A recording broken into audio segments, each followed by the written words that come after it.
Bonjour à toutes et à tous, bienvenue sur Educative. Alors, dans cette vidéo, je vais vous introduire ce chapitre sur le second degré. Alors, quels sont les objectifs, les exercices majeurs, quelle est l'idée, et qu'est-ce qu'il faut savoir faire dans ce chapitre, et qu'est-ce qu'on va aborder, et quels sont les grands problèmes qu'on va résoudre. Alors, qu'est-ce qu'une fonction polynôme du second degré? Une fonction polynôme du second degré, c'est une fonction de cette forme-là. Vous voyez, il y a des x carrés, des x et des constantes. Alors, il peut y avoir des coefficients. Les coefficients, ça peut être 5, 12, mais ça peut être des nombres négatifs, ça peut être pi, racine de 3, ça peut être tout ce que vous voulez, des fractions ou autre. Et donc l'idée, dans un premier temps, ça va être d'étudier toutes les fonctions de la forme ax carré plus bx plus c. A, b, c, x carré, x et c étant la constante.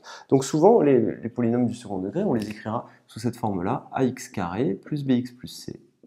Et A, B et C sont des réels. Dans les exercices, il faudra toujours penser à ce que A soit différent de 0, parce que si A vaut 0, eh bien on n'a plus de x carré. Et on n'a plus affaire à un polynôme du second degré. Donc ici, on va parler des fonctions polynômes du second degré, qui a x associe 5x carré plus 2x plus 3, ou h qui a t associe racine carrée de 3, t carré, ainsi de suite.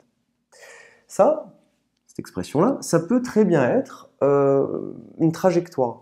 Quand t vaut 0, vous voyez, quand h de 0, si j'examine h de 0, et ça pourrait très bien être la hauteur, la hauteur dans le solide, eh bien quand t vaut 0, vous voyez, si je fais un petit repère comme ça, quand t vaut 0, eh bien h de 0, ça vaut 5. Donc ma hauteur, elle est à 5. Et il se trouve que les fonctions qui ont cette expression-là, eh bien en fait, ce sont des paraboles. Hop, c'est cette allure-là. Et donc, vous voyez bien que c'est des trajectoires qui sont intéressantes à étudier. Et comme je vous l'ai dit, des trajectoires intéressantes à étudier, eh bien, par exemple ici, tout ce qu'on vous demandera, ça sera de tout savoir ici.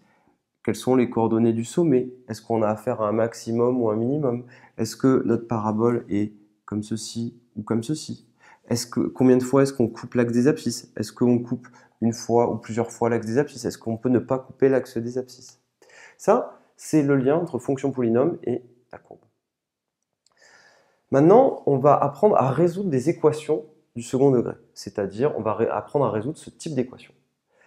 Attention, parfois, comme on sait résoudre ce type d'équation, on saura aussi résoudre les équations qui se ramènent à ce type d'équation-là. Alors, des équations plus complexes. Vous voyez, il y a des m et des x carrés. Eh bien, m, ici, ça sera un paramètre. C'est-à-dire qu'on fera une discussion, on dira si m est comme ça, si m est plus grand que cette valeur-là, eh bien, on va discuter du nombre de solutions suivant les valeurs de m. Donc, on va aussi savoir résoudre les équations de ce type-là, où m est une valeur, et on va discuter suivant les valeurs de m.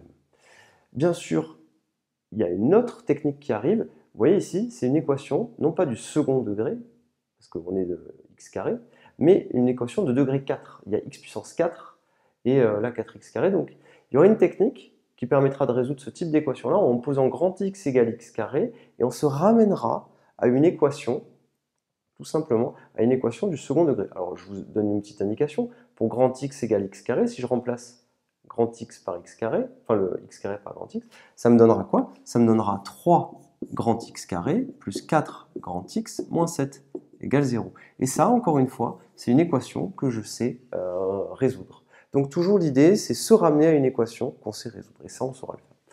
Des équations plus compliquées, comme celle-ci, eh bien, on se ramènera à une équation du second degré qu'on sait résoudre en utilisant l'équivalence logique. Quelques petits problèmes qu'on pourra résoudre. Problème d'optimisation, trouver la longueur d'un segment, tout simplement pour que le rectangle qui est ici ait la plus grande surface possible, étant donné la contrainte suivante, c'est que ici on a un triangle dont les dimensions sont données.